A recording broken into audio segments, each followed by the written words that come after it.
about sufferings. We're going to talk about things that some people just don't want to talk about. Okay, there's a lot of Christians out there in this world that believe that everything is going to be handed to them or given to them in a silver platter. You know what I'm saying?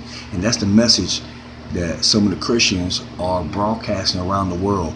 A lot of these motivational speakers and a lot of people speaking of like nothing's going to happen to you. But I'm going to read to you one of my favorite scriptures that's in the book of Peter, First Peter. Okay, Peter, first of all, knew a lot about sufferings. He knew what he was going to endure. He knew his death before he even came along. And even in that, he still found the time, not even the time, he just found the form of how to rejoice through those sufferings. And we're going to go here to chapter 4.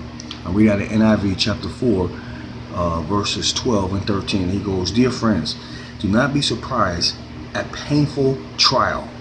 You are suffering as though something strange was happening to you.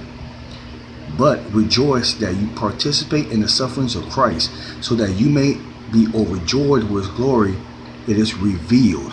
Okay, now with that being said right there, he's saying don't be surprised that you're going through certain things in life because you're supposed to go through them.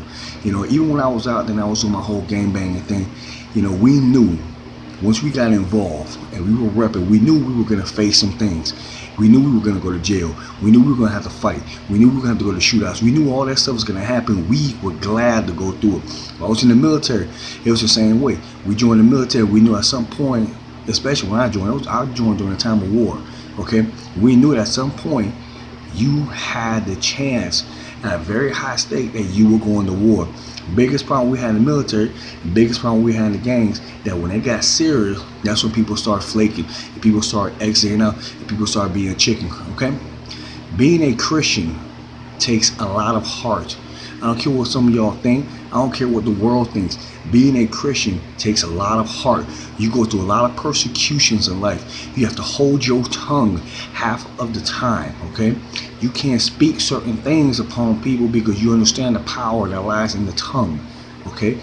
Being a Christian, you will suffer. Being a Christian, you will go through those trials. But rejoice.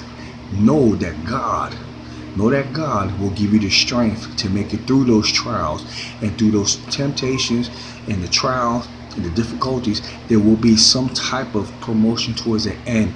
God knows what he will give. God knows what he will do for us. But understand this, he don't gotta do nothing else for you guys.